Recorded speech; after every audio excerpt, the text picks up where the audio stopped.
Guys, can you believe it's actual Christmas Day? I am so buzzing because I've been sent the shortlist for the Rathbones Folio Prize. And look how they've wrapped them, this is so sweet. So I'm gonna be unboxing them on camera and showing you what books have made it to the Rathbones Folio Prize shortlist this year. I love getting recommendations from literary prize shortlists because you end up discovering so many books that maybe just wouldn't have been on your radar otherwise. And so I'm very, very excited to see what is on this shortlist. So, without further ado, let's dive in. They've also sent me these really sweet bookmarks. I love that color, so nice. Okay, let's have a little look. So the Rathbones Folio Prize is divided up into 3 categories. There's a fiction prize, a non-fiction prize, and a poetry prize. Each of the winners gets a cash prize, and then I think there's also an overall winner. Okay, so these are from the fiction prize. This is so cool. Look at this cover. So it's like 2 covers. Isn't that interesting? And the spine is divided into 2 as well. Scary Monsters by Michelle de Kretzer. How interesting is that? Oh my gosh, and it's printed 2 ways as well. So I guess this is gonna be like 2 stories in one. That's so interesting. 3 scary monsters, racism, misogyny, and ageism roam through this mesmerizing novel. Its reversible format enacts the disorientation that migrants experience when changing countries changes the story of their lives. Whoa! With this suspenseful, funny, and profound book, Michelle de Kretzer has made something thrilling and new. Which comes first, the future or the past? That's so interesting. So I guess you can read it either way, and that probably will completely flip your experience of reading the book. Whoa! So cool. That I hadn't even heard of, but that is so interesting. And this is why I'm very excited by this video. Next, we have Elizabeth Strout's Lucy by the Sea. Now, I actually just finished her other book, O William, which is the one that comes before this, and it was so good. She has such a bingeable writing style.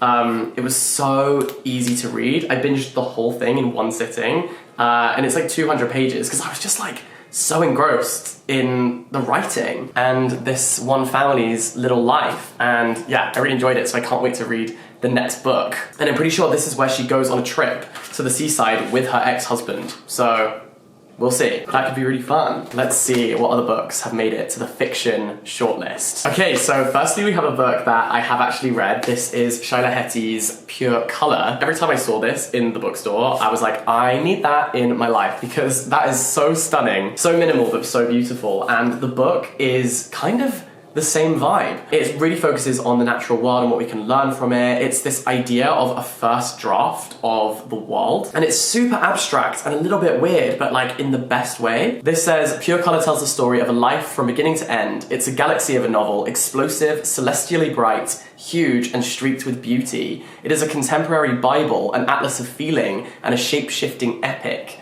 Shaila Hetty is a philosopher of modern experience, and she has reimagined what a book can hold. So true. Also, if you can hear my dishwasher in the background, I'm really sorry. I definitely should not have put that on and then immediately started filming, but a boy's got to do his housework, okay? It's a Sunday. So that is Pure Color, and reading this was pure joy. I really enjoyed this book. So that's a good contender, but we'll see. The others sound really good too. And then we have a book I didn't love so much. I have also read this one. This is Glory by No Violet Bulawayo. And I read this for the TikTok book club. It's very experimental, but not done well, in my opinion. Basically, it's kind of like Animal Farm-esque in the sense that all of the characters are anthropomorphic animals. But for me, it felt tacked on at the end. It felt like a gimmick. It didn't feel natural. I didn't like this very much, and a lot of, like I said, the experimentation I don't think worked. However, I have to say, maybe I'm wrong, because this book has been in every shortlist ever. It was on the Booker Prize shortlist, the Women's Prize shortlist, and now the Rathbones Folio shortlist as well. So I maybe need to reconsider and have a little think. But for me, my reading experience with this book was not an enjoyable one. So this isn't my personal winner, but that's the beauty of these awards. And then it's always great to see a Fitzcarraldo edition on these lists. This is Emergency by Daisy Hildyard. These are usually translated books. Let's see if it mentions the translator. Oh no, it must be originally in English. It's a novel about the dissolving boundaries between all life on Earth, stuck at home alone under lockdown. Oh, okay, so it's a lockdown book. Interesting. A woman recounts her 1990s childhood in rural Yorkshire. A story of remote violence and a work of praise for a persistently lively world, brilliantly written, surprising, evocative, and unsettling. Emergency reinvents the pastoral novel for the climate change era. Ooh. Okay, you got me with that final line. You got me with the final line. I want to read that so bad. Okay, so that is the fiction category. And now, this one feels thin. I'm getting poetry vibes.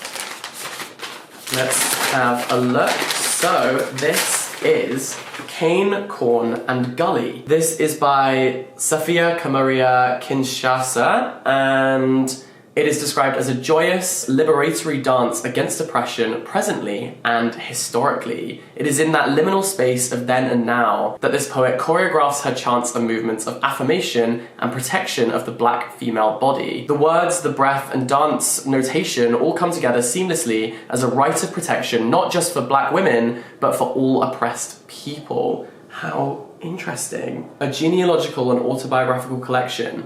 Interesting. Okay, so that sounds really cool. Then we have this from Faber. This is Victoria Adokwe-Bully's Quiet. It's a debut collection which raises the question of how to encounter meaning amidst many kinds of noise. What is quiet when it isn't silence? Where does quiet exist? And what liberatory potential might it hold? The poems dwell upon ideas of black interiority, intimacy, and selfhood.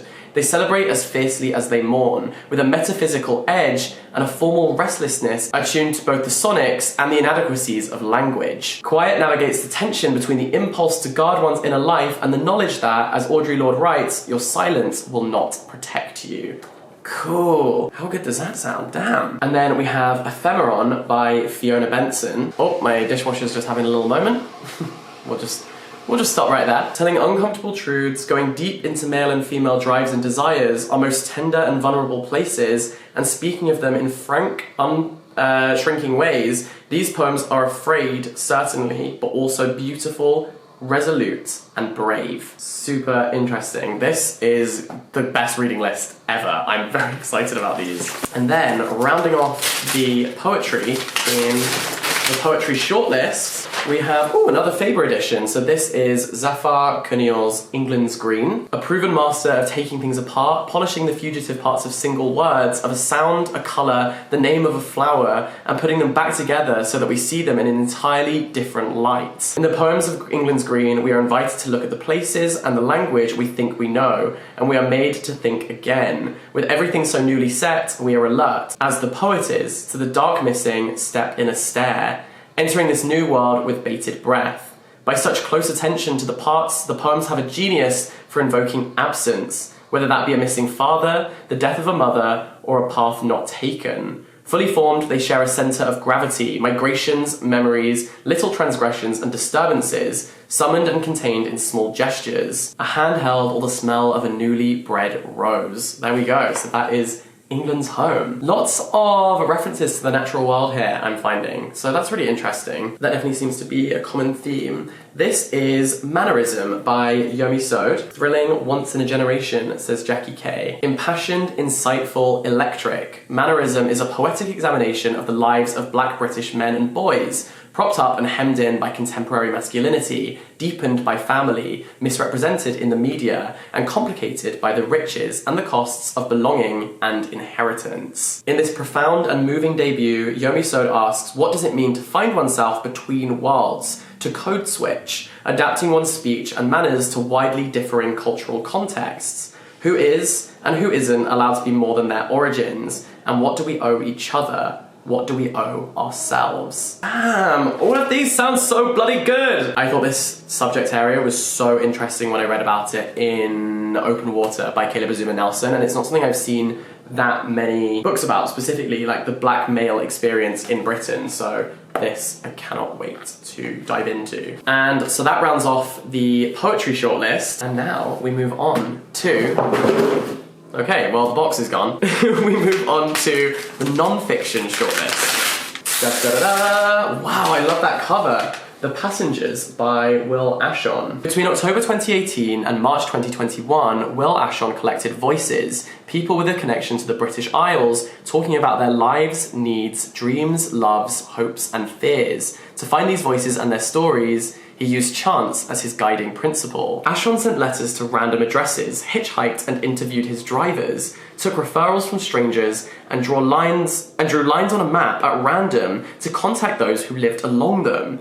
Conducting these interviews in person, on the phone, and over the internet, Ashon asked people to tell him a secret, to answer a question at random from a given list, to generously give him a moment of their time, a piece of their lives, in a world that pulls us in myriad directions at any given moment. What a concept! That's so cool! And then on the cover you have all these different types of people that he interviewed. So the agnostic, the deer befriender, the sea lover, the rejected daughter, the mathematician. Oh my gosh, that is such a cool concept. Whoa, okay, this is so fascinating. This is the final box. It got a little bit mangled in the post, I think. I'm not really sure what happened here. I guess there was some water damage maybe, but all of the parcels inside are fine. Oh no, this one's a little wet. Okay, so I think what's happened is that the parcel got a little bit wet and this book soaked up the water because it's like thick, it's like kind of puffy. This is In Love by Amy Bloom, a memoir of love and loss. A lovely, spare, very moving and beautiful book, says Richard Coles. In 2020, Amy Bloom travelled with her husband Brian to Switzerland, where he was helped by Dignitas to end his life, while she sat with him and held his hand. In Love is Bloom's intimate account of losing Brian, from his diagnosis with Alzheimer's and the slow onset of the disease, through to her becoming a widow. Written with a lightness of touch, verve, and remarkable candour, it is a passionate outpouring of love and a moving reflection on the enduring power of a marriage. Whoa. And that cover is so gorgeous too. This is gonna break my heart. Okay, what I'm gonna do is I'm gonna dry it out. All the pages are fine, they're not stuck together or anything. So I think once I dry the book out, it's gonna be okay. But it is like swollen with the water right now. A little bit of added drama, you know, in the post. And this is the final package. The Social Distance Between Us, How Remote Politics Wrecked Britain. This is by Darren McGarthy, and let's see. Britain is in a long-distance relationship with reality. True. A ravine cuts through Britain, partitioning the powerful from the powerless, the vocal from the voiceless, the fortunate from those too often forgotten. This distance dictates how we identify and relate to society's biggest issues, from homelessness and poverty to policing and overrun prisons, ultimately determining how and whether we strive to resolve them. So, why for generations has a select group of people with very limited experience of social inequality been charged with discussing and debating it? So true. Okay, this book is going to infuriate me, I already know it, because it's going to speak some home truths. I sat on cold pavements with beggars, asking them why they would rather wander the streets than live in supported accommodation. I've pleaded with alcoholics to give sobriety one last shot before they end up dead, and read their obituaries in the Post weeks later. I've sat with youth workers on their wits' end as diversionary services are cut amid a surge in gang and knife violence. Too many people remain so far from this nightmarish social reality that even when they would earnestly wish to bring about change, they don't know where to start. So start here. Whoa, that sounds insane. These are some great picks, and I hadn't heard of these, so I'm really excited to read them. The final book that we have is the... Oh no, there's another one. I just found another one. There was actually one here. It was... I don't know how I lost track of that one. Anyway, this is The Escape Artist. The man who broke out of Auschwitz to warn the world. That's a true story? In April 1944, 19-year-old Rudolf Verber and fellow inmate Fred Wetzler became the first Jews ever to break out of Auschwitz. Crawling under electrified fences and past armed watchtowers, evading thousands of SS men and their dogs, they trekked across marshlands, mountains, and rivers to freedom. Verber's mission was to reveal to the world the truth of the Holocaust. In the death factory of Auschwitz, Verber had become an eyewitness to almost every chilling stage of the Nazis' process of industrialized murder. The more he saw, the more determined he became to warn the Jews of Europe what fate awaited them. A brilliant student of science and mathematics, he committed each detail to memory, risking everything to collect the first data of the final solution. After his escape, it would form a priceless 32-page report that would reach Roosevelt, Churchill, and the Pope, and eventually save over 200,000 lives. But the escape from Auschwitz was not his last. After the war, he kept running from his past, from his home country, from his adopted country, even from his own name. Few knew of the truly extraordinary deed he had done. From Jonathan Friedland is a gripping, astonishingly powerful book. It deserves to see Rudolf Weber's take his place alongside those stories who define history's darkest chapter.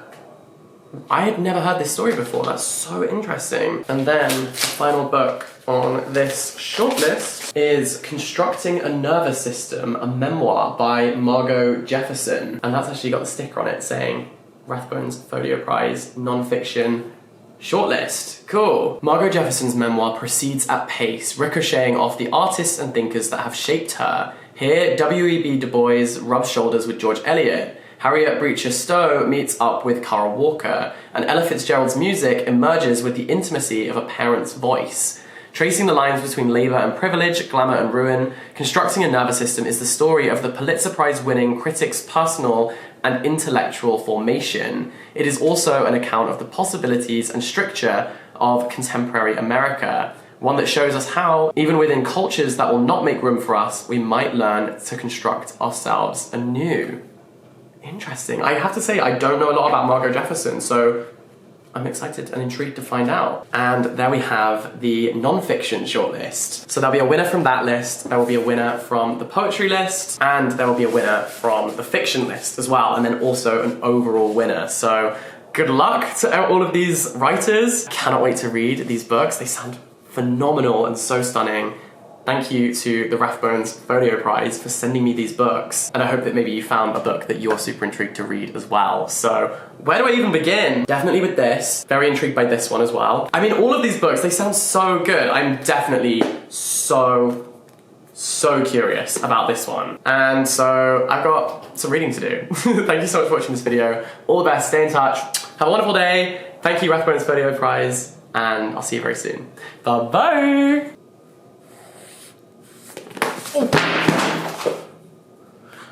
Okay, well, I think we got the shot.